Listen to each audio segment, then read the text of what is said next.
কিয়ামতের ময়দান হাসি হাসি জান্নাতে চলে যাবে। কিয়ামতের ময়দানে কোনো ছায়া থাকবে না।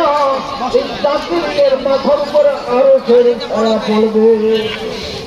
জাকিরের মাথায় কিসের ছায়া পড়বে? আরো ছেড়ে ছায়া। আমি যদি আরো ছেড়ে ছায়া পাই, আমাকে লা ইলাহা ইল্লাল্লাহ জিকির বেশি করতে হবে, কোরআন তেলাওয়াত বেশি করতে হবে। যারা কোরআন শরীফ না পড়তে পারে পুরুষে পড়বে। একবার পুরুষের পরিণামের মতো স্বর্ণের একটা বাড়ি বানাই দেবেন। আমরা কয়বার পড়লে? 10 বার পড়লে।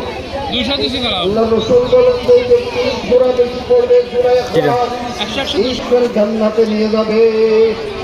সূরা ইখলাস যারা বেশি পড়বে আর এই সূরাকে মহব্বত করবে, এই সূরা পড়া সব পাপ। 10 টাকা 10 কয় কত? 10 কত? কোরআন শরীফের তিন বলা হয়। সূরা ইয়াসিন একবার পড়লে পড়তে পারে, মুখস্থ হবে, প্রতিদিন সকালবেলায় পড়বো। সূরা ইখলাস পড়বো, সকাল বিকেল বেলায় সূরা ইখলাস পড়বো।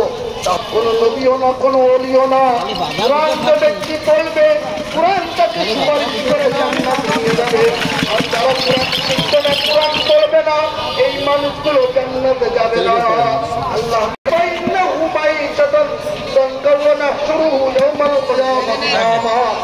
তারা অন্ধ বানায় জাহান্নামে দিয়ে দেবে, জান্নাতে যাবে না। আল্লাহ ওনাদেরকে শোনেন, কোরআন শরীফের আয়াত যারা কোরআন শেখে নাই, আমল করবে না, সেটা কেউ জান্নাতে যেতে গেলে কোরআন শেখা লাগবে, কোরআনের উপর আমল করা লাগবে। কোরআনের না শিখলে, আমল না করলে জান্নাতে যাওয়া যাবে না। যারা কোরআন শিখবে আর জান্নাতে যাবে, এই মানুষগুলো জান্নাতে, এই মানুষগুলো কোরআন সুপারিশ করে জান্নাতে নিয়ে যাবে। এই জন্য আমরা বেশি বেশি কোরআন শরীফ তেলাওয়াত করবো। যেহেতু কবরের সাথী হবে কোরআন, কোন দুনিয়ার বন্ধু হবে কে ভাই? কোরআন কবরের সাথী হবে। 9 নম্বর হলো সকাল বিকেল আমি কি করবো? তাহাজ্জুদের নামাজ পড়ে চোখের পানি ফেলা। যে চোখ থেকে আল্লাহর ভয়, আল্লাহর মহব্বতে, আল্লাহর ডরে মাসির মাথা পরিমাণ পানি বাইর হবে, ওই চক্ষুকে মাওলা জাহান্নামে দেবে। চোখের পানি, তাহাজ্জুদের নামাজ, কিয়ামতের ময়দানে ঘোষণা করা হবে, আল্লাহ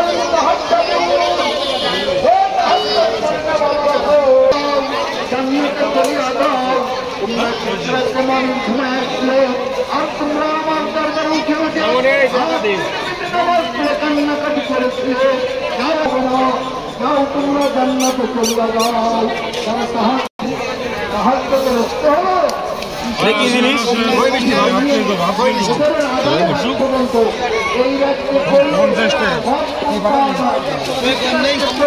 বাজান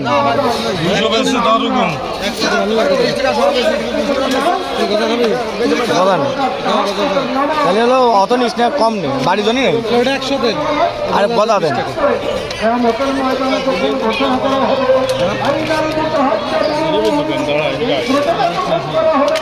আমার 20 টাকা দিয়ে তাহলে আমি তাদের সঙ্গে জান্নাতে চলে যাবো। অনেক বলা হবে না তুমি এই রাস্তায় করেছো না ওই রাস্তায় করেছো, বলা হবে তুমি কি তাহাজ্জুদের নামাজ পড়েছো নাকি। যারা তাহাজ্জুদের নামাজ পড়বে এই মানুষগুলো 10টা অভ্যাস যদি কোনো আল্লাহর বান্দা